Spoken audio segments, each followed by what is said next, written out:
열왕기상 22장 13절에서 25절까지 말씀 봉독해 드립니다. 미가야를 부르러 간 사신이 일러 이르되 선지자들의 말이 하나같이 왕에게 길하게 하니 청하건대 당신의 말도 그들 중 한 사람의 말처럼 길하게 하소서. 미가야가 이르되 여호와께서 살아계심을 두고 맹세하노니 여호와께서 내게 말씀하시는 것 곧 그것을 내가 말하리라 하고 이에 왕에게 이르니 왕이 그에게 이르되 미가야야 우리가 길랏 라못으로 싸우러 가랴 또는 말랴. 그가 왕께 이르되 올라가서 승리를 얻으소서. 여호와께서 그 성읍을 왕의 손에 넘기시리이다. 왕이 그에게 이르되 내가 몇 번이나 네게 맹세하여 하게 하여야 내가 여호와 이름을 진실한 것으로만 내게 말하겠느냐. 그가 이르되 내가 보니 온 이스라엘이 목자 없는 양같이 산에 흩어졌는데 여호와의 말씀이 이 무리에게 주인이 없으니 각각 평안히 자기의 집으로 돌아갈 것이니라 하셨나이다. 이스라엘의 왕이 여호사밧 왕에게 이르되 저 사람이 내게 대하여 길한 것을 예언하지 아니하고 흉한 것을 예언하겠다고 당신에게 말씀하지 아니하였나이까. 미가야가 이르되 그런즉 왕은 여호와의 말씀을 들으소서. 내가 보니 여호와께서 그의 보좌에 앉으셨고 하늘의 만군이 그의 좌우편에 모시고 서 있는데 여호와께서 말씀하시기를 누가 아합을 꾀어 그를 길랏 라못에 올라가서 죽게 할꼬 하시니 하나는 이렇게 하겠다 하고 또 하나는 저렇게 하겠다 하였는데 한 영이 나와 여호와 앞에 서서 말하되 내가 그를 꾀겠나이다.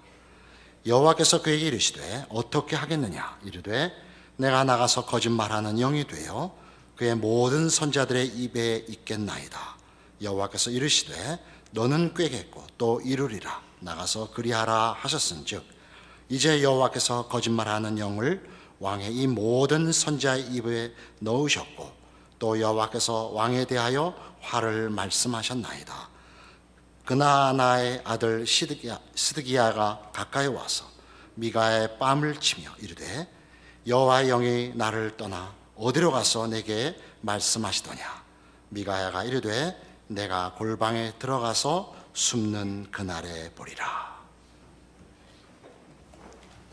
오늘 열왕기상 22장에는 아합의 죽음이 기록되어 있습니다.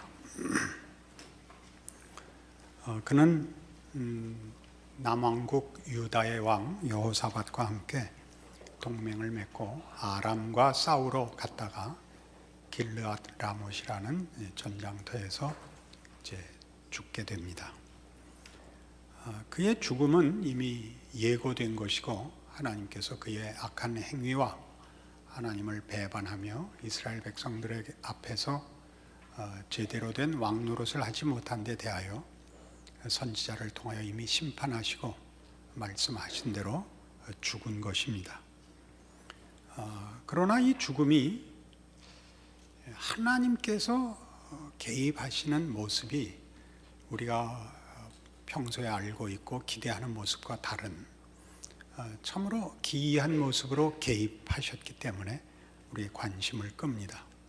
또는 의아로움을 가지게 됩니다. 하나님이 아합을 속여서 죽음의 자리로 끌고 갔다. 그렇게 성경이 설명하고 있기 때문에 그렇습니다. 이 문제를 이해하려면 먼저 아합에 대하여 이해를 해야 하나님의 속이심이라는 것을 이해할 수 있습니다. 물론 하나님의 속이심이라는 것은 기본적으로 하나님은 다 이해할 수 없다. 우리의 생각과 우리의 지혜와 차원이 다른 깊이와 높이를 가지신다라는 측면에서 먼저 기본적인 이해를 해야 됩니다. 그럼에도 불구하고 그 속인다는 것이 갖는 윤리적 도덕적 문제가 어떤 의미로 여기 쓰여졌는지를 이해하는 것이 우리에게 급한 문제이기도 합니다. 아합은 속이는 자입니다. 그것이 이 22장에서 뿐만 아니라 아합의 전 생애에 걸친 기록에서 두드러진 특징입니다. 무엇을 속이냐 하면 자신을 속이고 신앙을 속이고 인생을 속이고 하나님을 속입니다. 여기서 속인다는 것은 조금 더 넓게 설명을 하면 굉장히 모호합니다. 아합은 갈멜산 전투에서나 나봇의 포도원을 뺏을 때나 보면 그 원흉이 아닙니다. 그 부인이 원흉입니다. 부인에게 떠밀려서 쩔쩔매는 모습으로 그래서 본인이 동의했는지 진정 원하는 것인지 애매한 채 그 사건에 등장합니다. 그럼에도 불구하고 그가 북이스라엘의 왕이기 때문에 그가 뭐 어떻게 개입됐건 소극적이고 부정적으로 개입됐다 할지라도 그는 최고의 책임을 져야 하는 사람으로 등장합니다. 가장 중요한 것은 이 오늘의 전투에서도 그는 자기가 믿고 싶은 것만 믿으려고 하는 것을 오늘 22장에서 볼 수 있습니다. 7절 보시면 22장 7절에 남왕국 유다 왕인 여호사밧이 이르되 이외에 우리가 물을 만한 여호와의 선지자가 여기 있지 아니하니까 이스라엘의 왕이 즉 아합이 여호사밧 왕에게 이르되 아직도 이물라의 아들 미가야 한 사람이 있으니 그로 말미암아 여호와께 물을 수 있으나 그는 내게 대하여 길한 일은 예언하지 아니하고 흉한 일만 예언하기로 내가 그를 미워하나이다. 그러니까 아합은 미가야의 선지자의 말을 듣고 싶어하지 않습니다. 그가 늘 흉한 예언만 했기 때문이랍니다. 근데 미가야는 하나님의 선지자입니다. 지금 물을 만한 선지자가 더 없습니까? 그래서 미가야라는 선지자가 있는데, 그러니까 하나님의 선지자로 인정하면서 그가 자기한테 흉한 말을 해서 듣기 싫다는 거죠. 그러니까 뭐 결국 미가야는 하나님의 말씀을 전하는데 아합이 미가야를 싫어한다는 것은 하나님을 싫어한다는 것입니다. 이렇게 중간중간 정체가 드러나지요. 그냥 할 수 없이 여호사밧 왕이 강권해서 미가야를 만납니다. 13절 미가야를 부르러 간 사신이 일러 이르되 선지자들의 말이 하나같이 왕에게 길하게 하니 청하건대 당신의 말도 그들 중 한 사람의 말처럼 길하게 하라. 미가야가 이르되 여호와께서 살아계심을 두고 맹세하노니 여호와께서 내게 말씀하시는 것을 내가 말하겠습니다. 그래서 이제 아합 왕과 여호사밧 왕이 미가야를 불러 어떻게 하랴 물었더니 올라가십시오. 승리할 것입니다. 16절 왕이 그에게 이르되 내가 몇 번이나 네게 맹세하게 하여야 네가 여호와의 이름으로 진실한 것으로만 내게 말하겠느냐. 진실은 원하지 않으면서도 자기가 하는 자기가 가진 소원이 하나님의 뜻하고 맞지 않을 것이라는 것은 알고 있는 것 같죠. 그러니까 편을 드니까 너 거짓말하는 거지라고 계속 다그칩니다. 그러자 이제 17절 이하에 우리로서는 좀 상상하기 힘든 하나님이 말하자면 어전 회의를 열고 누가 미가야를 꿰어서 죽게 하겠느냐라고 질문을 던지시고 21절 한 영이 나와 여호와 앞에 서서 말하되 내가 그를 꿰겠나이다. 여호와께서 그에게 이르시되 어떻게 하겠느냐 이르되 내가 나가서 거짓말하는 영이 되어 그의 모든 선지자들의 입에 있겠나이다. 여호와께서 이르시되 너는 꿰겠고 또 이루리라. 놀랍지 않습니까? 하나님 너 잘했다. 그렇게 가서 속여라. 그래서 아합을 죽여라. 그렇게 됐죠. 우리는 지금 하나님의 이 속이심과 하나님의 당신의 뜻을 이루시는 방법에 대하여 지금 의아로움을 가지고 본문을 대하고 있습니다. 그래서 이 문제를 풀기 위하여 서두에도 말씀드린 것 같이 아합의 애매함을 먼저 살펴보고 있습니다. 아합이 애매하다는 것은 그가 자신의 신앙을 헌신과 연결시키지 않는다는 뜻입니다. 현대인들의 헌신은 애매하다. 그렇게 표현할 수 있습니다. 현대인이라는 것은 21세기를 사는 우리, 혹은 조금 넓혀서 20세기부터 사는 이 세기 말에 사는 사람들이라는 뜻이기보다 중세 시대가 끝나면서 서구 역사, 기독교 역사를 중심으로 얘기해서 그렇습니다. 권위와 질서가 무너진 다음 세대는 다 현대라고 합니다. 현대라는 세대는 더 이상 절대적인 권위자나 진리라는 근거가 없이 각자가 자기 판단과 결정으로 사는 시대라는 뜻입니다. 이 시대는 자기가 자기의 주인으로서 자유를 누리지만 따지고 보면 불안한 시대입니다. 왜냐하면 우리 인간 개인은 자기 자신의 존재와 인생을 책임질 만한 실력이 없는 줄 본인이 알기 때문입니다. 그래서 늘 뭘 믿는다고 얘기하지만 헌신을 할 수가 없습니다. 불안하고, 그래서 늘 결정을 할 수 없고 애매모호합니다. 신앙보다 더 급이 낮은 지식의 수준에서도 지식은 짐작이나 꿈과 다릅니다. 그죠? 짐작이나 꿈 갖고 이렇게 설명하는 걸 용서합시다. 베팅을 하지는 않습니다. 베팅을 한다는 건 오늘 헌신이라는 말을 이해시키려고 그렇습니다. 짐작이나 꿈에다가 베팅을 하지는 않습니다. 지식에는 베팅을 합니다. 여러분이 그 카드를 본 것과 카드를 못 본 것은 얘기가 다릅니다. 베팅은 물론 도박성에서는 모르는 데다 짐작에다 베팅을 하지만 사람이 정말 중요한 것을 갖다 걸 수는 없지 않습니까? 그러니까 우리가 뭘 안다고 할 때는 그 아는 것이 하나의 의견일 수 없습니다. 그것은 자신을 거는 것일 수밖에 없습니다. 헌신과 분리된 지식은 없고 신앙의 경지에 오면 더더욱 그렇습니다. 그 신앙이 헌신으로 묶이지 않고 모호하다면 그 사람은 기분과 욕심에 붙잡혀 있는 것이지 진정한 신앙, 하다못해 지식도 갖고 있지 않은 것이 됩니다. 헌신되지 않은 믿음은 여기 어느 책에서 인용했습니다. 헌신되지 않는 믿음은 분간할 수 없는 것이 됩니다. 분간할 수 없는 것이 된다. 표현이 참 좋죠. 현대인의 신앙생활에도 그대로 적용되는 내용이죠. 여러분들이 여러분의 신앙을 분간할 수가 없지 않습니까? 신자가 아닌 것도 아니고 긴 것도 아닌 그 모호한 표정으로 주일마다 이렇게 서로 만나고 있습니다. 이만하면 꽤 많은 세월을 같이 마주보고 있는데 표정에 그럴듯한 진전이 없습니다.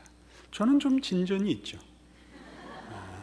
저는 분명히 진지해지고 무거워지고 스스로 판단하는 것이지만, 그래서 분간할 수 없는 믿음은 회의와 모호함을 불러들인다. 그렇게 어느 사람이 글에 표현해 놨는데 너무나 적절해 보입니다. 그러니까 아합은 지금 그런 입장에 서 있는 겁니다. 그의 믿음은 헌신되지 않습니다. 그러니까 제대로 믿지 않는 것이고, 그것을 아마 하나님의 분명치 않음에 핑계대고 있을 것입니다. 우리 모두가 해봐서 아는 거 아닙니까? 자신의 믿음이 헌신으로 연결되지 않을 때는 우리는 늘 헌신해야 될 대상이 보다 분명한 증거를 줘야 된다고 책임을 회피하곤 하지 않습니까? 하나님이 나타나셔서 이 길로 가라. 그럼 제가 왜 안 가겠습니까? 가려고만 하면 신호등이 빨간불이 나오는데 내가 어떻게 갑니까? 이게 우리의 늘 주장하는 변명이죠. 그것과 대조되는 겁니다. 하나님은 모호하시지 않습니다. 하나님은 아합을 죽이겠다 했고 기어코 죽이시는 겁니다. 속여서까지 죽입니다. 속인다는 것 때문에 여러분 그 마음에 얼핏 항복이 안 되실 텐데 이런 개념이죠. 여러분 속이려면요 어지간한 집념과 정성이 있어야 속이기도 하는 겁니다. 어지간한 정성과 관심이 있어야 화도 내는 겁니다. 여러분 주로 자녀를 기르실 때 또는 친구 관계를 유지할 때 이거 겪으셨을 겁니다. 보통 화를 내는 것은 헤어지자가 아니라 화해하자가 더 많지 않습니까? 우리가 자녀들에게 화를 내면 돌아서라고 하는 것입니다. 가망성이 없어지면 드디어 화도 내지 않습니다. 화도 내지 않고 밥도 잘 안 해줄 뿐만 아니라 어르지도 않습니다. 너 10등 안에만 들면 내가 너 가고 싶은데 다 보내줄게. 네가 이번에 5등 안에 들면 가고 싶은 데가 아니라 갖고 싶은 걸 다 줄게. 속이는 겁니다. 속이는 게 아니고 속이는 겁니다. 이 속임입니다. 그건 진심입니다. 부모된 자의 진심입니다. 내가 무엇인들 널 못 해주겠냐? 너 이렇게만 해라. 이거 아닙니까? 하나님은 말하자면 아합의 모호함과 대조해보면 비교해서 등장하시는 하나님은 분명하십니다. 무엇에서 분명하시죠? 하나님 용서하십시오. 이렇게 표현하는 것 이해해 주십시오. 하나님 노릇하시는 것에 대하여 그는 보류하거나 타협하거나 희석하시지 않습니다. 그는 늘 진정하게 하나님이시고 그 통치를 이루십니다. 개입하시며 간섭하시며 열심으로 그 뜻을 그 의와 자비를 기어코 달성하십니다. 이것이 속이는 하나님입니다. 그럼에도 불구하고 만일 여러분이 이 속이는 하나님에 대해서 마음에 들지 않는다면, 이 표현이 마음에 항복이 안 된다면 다른 표현을 하나, 이거와 대등한 표현을 하나 더 쓰면 여러분이 금방 마음에 은혜와 항복이 있을 겁니다. 하나님은 하나님의 하나님 되심과 우리와의 관계를 위하여 죽으실 수 있는 하나님입니다. 하나님은 죽이시는 하나님으로서만 자기의 진정성을 보이지 않고 죽으심으로 당신의 진정성을 보이신 하나님입니다. 하나님은 우리를 위하여 죽으실 수 있습니다. 죽으셨습니다. 죽음의 자리에 찾아오십니다. 여러분을 결코 놓아두지 않으십니다. 하나님은 여러분을 위하여 죽으십니다. 죽이실 수도 있습니다. 이 부분을 너무 놓치지 마십시오. 하나님은 은혜와 자비의 하나님이시며 사랑의 하나님이시고 무한한 권능과 능력으로 우리를 지키실 것입니다. 그러나 두려워해야 할 하나님입니다. 공포의 하나님이라는 뜻이 아닙니다. 하나님은 하나님의 뜻을 대강 이루시지 않을 것입니다.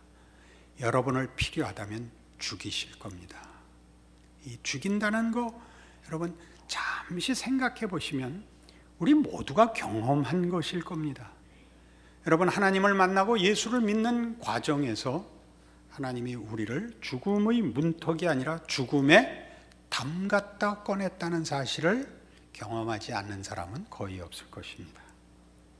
우린 죽었었습니다. 우리가 누군지를 봤고 우리가 행한 것의 결과를 본 사람들입니다. 예수 안에서 구원을 얻었죠. 지금은 예수 안에 있어서 내가 살고 있지 나는 그 전에 죽었습니다. 본인들이 납득하는 것입니다. 내 모습, 내 실력, 내 계획, 내 욕심에서는 더 이상 삶이 유지될 수도 가치가 있을 수도 없었던 존재였는데 예수 안에서 딴 사람이 됐죠. 내가 변했다, 구원을 받았다라는 내 중심적인 표현으로 쓰지 마시고 나는 그때 죽었고 지금 살아있는 건 하나님이 예수 안에서 새로 만든 나라는 존재다. 그때와 나는 다른 사람이다. 변했다가 아니라 따르게 지음을 받았다. 그렇게 얘기할 수밖에 없죠. 하나님은 우리를 구원하기 위하여, 당신의 자녀로 삼기 위하여 우리를 죽이셨습니다. 우리를 죽이셨습니다. 우리는 이 문제가 즉 하나님의 진정성, 하나님 되시는 진정성과 우리를 향한 그 뜻과 기쁘심의 진정성에 대해서 오늘 여기서 배우는 겁니다. 속이시는 하나님, 죽이시는 하나님, 죽으시는 하나님을 봅니다. 이것은 이 본문 하나 놓고 할 수 있는 얘기는 아닐 수 있습니다. 다른 증거를 하나 찾겠습니다. 창세기 32장입니다. 창세기 32장 23절. 그들을 인도하여 시내를 건너가게 하며 그의 소유도 건너가게 하고 야곱은 홀로 남았더니 어떤 사람이 날이 새도록 야곱과 씨름하다가 자기가 야곱을 이기지 못함을 보고 그가 야곱의 허벅지 관절을 치매 야곱의 허벅지 관절이 그 사람과 씨름할 때 어긋났더라. 그가 이르되 날이 새려하니 나로 가게 하라. 야곱이 이르되 당신이 내게 축복하지 아니하면 가게 하지 아니하겠나이다. 그 사람이 그에게 이르되 네 이름이 무엇이냐? 그가 이르되 야곱이니이다. 그가 이르되 내 이름을 다시는 야곱이라 부를 것이 아니요 이스라엘이라 부를 것이니 이는 내가 하나님과 및 사람들과 겨루어 이겼음이니라. 잘 아시는 약복나루에서 야곱이 하나님과 씨름한 장면입니다. 하나님께서 야곱에게 씨름을 거십니다. 언제나 이 사건의 주인공은 하나님이십니다. 야곱의 고집을 꺾으러 오신 것으로 보입니다. 야곱이 하나님께 밤새도록 매어 달려 축복을 구하여 얻었다기보다 하나님이 야곱의 고집을 꺾으며 하나님과의 관계를 회복시키려는 사건으로 보여집니다. 그러나 하나님이 그 일을 실패하십니다. 여기 있는 대로 25절에 자기가 야곱을 이기지 못함을 보고 입니다. 그래서 그의 허벅지 관절을 꺾어 나 이제 간다. 그러자 야곱이 뜻밖의 당신이 내게 축복하지 아니하면 가게 할 수 없습니다. 그러니까 사건은 이렇습니다. 하나님은 야곱을 복주기를 원하십니다. 그렇게 약속하셨습니다. 그가 태어나기 전부터 그 부모에게 한 약속입니다. 야곱이 베델에서 그 외삼촌 집으로 피난을 갈 때 베델에서 밤에 그를 만나 주시고 그에게 복 주신 하나님입니다. 야곱은 하나님이 주신 복과 하신 약속에 걸맞게 살지 않습니다. 그는 외삼촌 집에서 이제 거부가 되었지만 그 형제들에게 미움을 받고 거기 더 이상 있지 못하고 돌아옵니다. 돌아오지만 형은 갈 때부터 야곱은 에서의 낯을 피해서 생명을 구하려고 도망갔던 사람입니다. 형은 아직도 화해할 기미가 없습니다. 그는 이 약복나루터에서 밤새 고민하다가 하나님의 씨름을 당합니다. 하나님이 너 이래서는 안 된다, 항복해라. 야곱은 끝까지 버텨냅니다. 그래? 그렇다면 할 수 없다. 나 간다. 복은 주고 가셔야죠. 이렇게 된 장면이다 말하자면. 그런데 하나님이 뭐라 그러시냐 하면 그래 네가 이겼다 라고 했단 말이에요. 참 기이하지 않아요? 하나님은 우리를 복주시기 위하여 지실 수 있다 그렇게 얘기합니다. 여러분 이거 남용하시면 안 됩니다. 하나님은 결국은 복 주지 않고는 못 베기신다. 여러분 이 부분 우리가 사실 이해할 수 없는 깊이인데 비슷한 경험은 우리 모두에게 있습니다. 자식에게 이기는 부모는 없습니다. 자식이 그만 나중에 문 닫아 걸고 밥 안 먹으면 다칩니다. 좋다. 네가 이겼다. 그래서 부모가 네 맘대로 살아라 그러고 가출하는 집은 없습니다. 자식에게 집니다. 졌다고 부모가 부모 노릇을 포기하거나 보호하고 간섭하는 걸 덜 하겠다는 뜻은 아닙니다. 그러나 자식을 내 뜻을 관철하기 위하여 자식을 죽여 뜻을 이루는 부모는 없습니다. 그게 이 약복나루터 사건이며 하나님이 아합을 속이고 그를 죽이심으로 나타내시는 하나님이 누구신가에 관한 오늘의 본문입니다. 하나님은 우리를 죽이실 수 있습니다. 우리에게 지시기도 합니다. 당신이 죽으시기도 합니다. 그래서 우리는 사실 신앙생활 속에서 제일 많이 만나는 시험, 스스로 보아도 한심한 자기 모습에 대하여 무너지는, 그러니까 기독교 신앙에서 가장 무서운 것은 자폭과 체념입니다. 거기에 대한 성경의 이 귀한 말씀을 선언하고 잊지 말라고 하고 있습니다. 로마서 8장입니다. 신약 성경 250페이지 로마서 8장 31절입니다. 그런즉 이 일에 대하여 우리가 무슨 말하리요? 만일 하나님이 우리를 위하시면 누가 우리를 대적하리요? 하나님이 나를 편드신다면 누가 나를 실패케 할 수 있으리요? 자기 아들을 아끼지 아니하시고 우리 모든 사람을 위하여 내주시니가 어찌 그 아들과 함께 모든 것을 우리에게 주시지 아니하겠느냐? 아들을 줬는데, 우리를 위하여 죽으실 수 있는데 뭐가 더 남아있는 게 있으랴? 못하실 것이 뭐가 있으랴? 그것이 기독교 신앙의 아주 중요하고 아주 특별한 신앙의 핵심되는 내용입니다. 그래서 우리는 이 위로와 이 약속으로 인하여 마음의 큰 위안과 우리 신앙의 큰 힘을 얻습니다. 그래서 어디로 가야 되느냐 하면 아합같이 굴지 말고 이리 가자는 거죠. 빌립보서 4장입니다.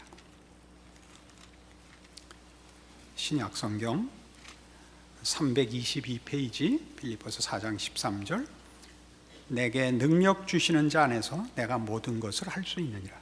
하나님이 죽으실 수 있습니다. 우리도 죽을 수 있습니다. 하나님에 대하여 우리가 가지는 신앙 고백이 이 헌신으로 나와야 됩니다. 내게 능력 주시는 자 안에서 내가 모든 것을 할 수 있다는 건 쉽게 보시면 모든 문제를 해결받을 수 있고 모든 소원을 이룰 수 있다는 것으로 보여지지만 전혀 그런 얘기가 아닙니다. 10절부터 보시면, 내가 주 안에서 크게 기뻐함은 너희가 나를 생각하던 것이 이제 다시 싹이 남이니 너희가 또한 이를 위해 생각은 하였으나 기회가 없었느니라. 내가 궁핍함으로 말하는 것이 아니니라.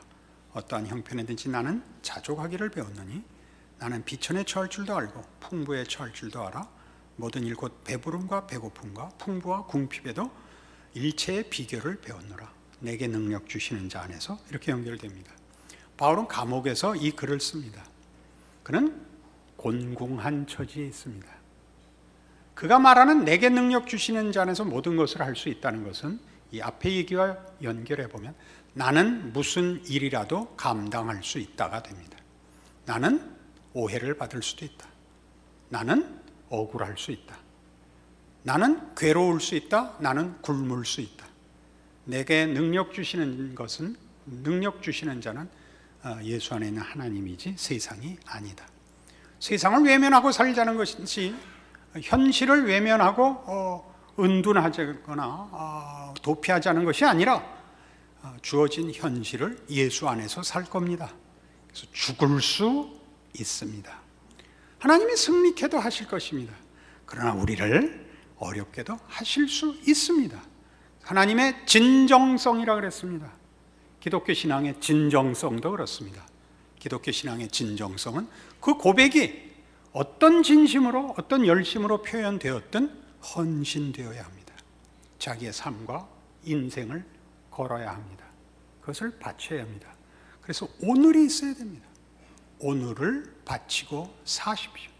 현실을 하나님의 사람으로, 내게 능력 주시는 자 안에서 내가 어떤 인생이든 감수하고 긍정하고 걸어가겠노라 약속하시는 오늘의 말씀이기를 바랍니다. 기도하십시다. 하나님 아버지, 은혜를 감사합니다. 하나님이 우리를 위하여 못하실 것이 없듯이 우리도 하나님과 우리를 구원하신 예수 그리스도를 위하여 못할 것이 없다, 오늘 분명하게 고백합니다. 이 믿음으로 우리 하나님 모시고 우리의 인생을 매 시간 매 순간 진지하게 고백한 대로, 아는 대로, 믿는 대로 우리의 삶을 하나님 앞에 바쳐 신자의 삶을 살게 하시며 하나님의 영광이 드러나게 하시며 세상으로 하여금 우리가 하나님의 오른팔에 붙들려 사는 사람인 것을 증거하며 사는 우리들 되게 하여 주시옵소서. 예수님 이름으로 기도합니다. 아멘.